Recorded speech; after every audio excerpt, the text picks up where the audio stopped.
تو بہت مہمان نوازی کی، کھلایا پلایا، اپنے پاس اچھے سے رکھا کہ ہمارے مہمان ہیں، یوں کر کے ان کو اچھے سے رکھا. لیکن یہ جو سیکھنے مجھے اور آپ کو یہ ملتا ہے کہ نبوت کے اخلاق دنیا میں سب سے اعلیٰ ہوتے ہیں. اپنے دشمنوں کے ساتھ انہوں نے ہمیشہ اچھا برتاؤ کیا ہے. اپنے دشمنوں کے ساتھ جیسے ابھی ہم نے دیکھا نا الہ آباد میں جو میلہ لگا ہے، کمبھ میلہ، کہ مسلمانوں کو ٹارگٹ کیا گیا کہ ان کو جو ہے ہم یہاں پر اپنے جو ہے وہ ریڑھی لگانے نہیں دیں گے، ان کو دھندا کرنے نہیں دیں گے. لیکن جب ضرورت آئی تو مسلمانوں نے اپنے دروازے کھول دیے، مسجدوں میں جگہ دے دی، کھلایا پلایا، خوب اچھے سے اخلاق کا مظاہرہ کیا. یہ نبوت والے اخلاق ہوتے ہیں.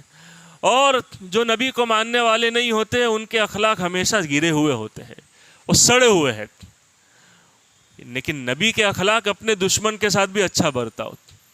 بہت واقعات ہیں، اس پر میں واقعات میں نہیں جاتا. یہاں یوسف علیہ السلام جو کہ نبی تھے، انزل الناس منازلہم، ایسے برتاؤ کرو لوگوں کے ساتھ جو ان کی کیپیسٹی ہے، جس کے وہ اہل ہے، جس کے وہ لائق ہے. ہاں یہ ہم کو تعلیم دی گئی ہے. جیسے کتابوں میں لکھا ہے، عائشہ رضی اللہ عنہا کے پاس ایک مرتبہ ایک مانگنے والا آیا، تو آپ نے اپنی خادمہ سے کہا کہ جاؤ وہ روٹی پڑی ہوئی نا اس کو ایک ٹکڑا دے دو. لے کر چلا گیا. ایک دوسرا آدمی آیا کہ میں فلاں ابن فلاں ہوں، آپ کے پاس آیا ہوں. عائشہ رضی اللہ عنہ نے اپنی خادمہ سے کہا ان کے لیے چارپائی بچھاؤ، اس پر چادر لگاؤ اور اس کو اندر لا کر بٹھاؤ، اس کی اکرام کرو، اس کی مہمان نوازی کرو. خادمہ نے پوچھا حضرت وہ بھی مانگنے والا تھا، یہ بھی مانگنے والا تھا؟ تو کہا بھائی بات یہ ہے کہ وہ جو پہلے جو مانگنے والا آیا تھا نا، وہ یہاں سے مانگ کے دوسرے گھر گیا، وہ مانگ کے تیسرے گھر گیا. اس کا کام ہے روز مانگنے کا، ہر ایک سے مانگنے کا. اور یہ خاص ہمارا مہمان بن کے آیا ہے. یہ خاص کون آیا ہے؟ یہ آگے پیچھے نہیں جائے گا. اس کو ہم سے ہی امید ہے. اس کو کس سے امید ہے؟ ہم سے ہی امید ہے. وہ پہچان لیا. تو اسی لیے کہ انزل الناس منازلہم، جو جس درجے کا اس کے ساتھ ایسا معاملہ کرنا چاہیے. اگر کوئی بڑا ہے تو بڑے کے ساتھ بڑے جیسا پیش آنا چاہیے. بڑے کے ساتھ کیسا پیش آنا چاہیے؟ بڑے جیسا پیش آنا چاہیے. یہ شریعت نے ہم کو تعلیم دی. اخلاق کی بہت کیٹیگریاں ہیں، کس کے ساتھ تم کو کیسے ٹیکل کرنا ہے، یہ شریعت نے ہم کو سکھلا دیا ہے. تو خیر بہرحال یوسف علیہ السلام نے ان بھائیوں کو خوب کھلایا پلایا اور ہر ایک کو غلہ دیا. آگے یوسف علیہ السلام نے ان کے ساتھ چند شرطیں رکھی کہ اب آگے تم دوسری مرتبہ غلہ چاہتے ہو تو تم کو کیا کیا کرنا ہے، آگے تم کو کیا کرنا پڑے گا. یہ ساری شرطیں رکھی. وہ آگے قرآن کریم کی دوسری آیتوں میں ہے، اس کو انشاءاللہ آئندہ مجلس میں بیان کر دوں گا. اللہ تعالیٰ ہم سب کو عمل کی توفیق عطا فرمائے. سبحانک اللہم وبحمدک وتبارک اسمک وتعالی جدک ولا الہ غیرک. اللہم صلی علی سیدنا محمد وعلی آل سیدنا مولانا محمد وبارک وسلم. ربنا آتنا فی الدنیا حسنہ وفي الآخرة حسنة وقنا عذاب النار. اللهم إنا نسألك الجنة وما قرب إليها من قول وعمل، ونعوذ بك من النار وما قرب إليها من قول وعمل. اللهم إنا نسألك من الخير كله عاجله وآجله ما علمنا منه وما لم نعلم، ونعوذ بك من الشر كله عاجله وآجله ما علمنا منه وما لم نعلم. وصلى الله تعالى النبي الكريم. آمين برحمتك يا أرحم الراحمين.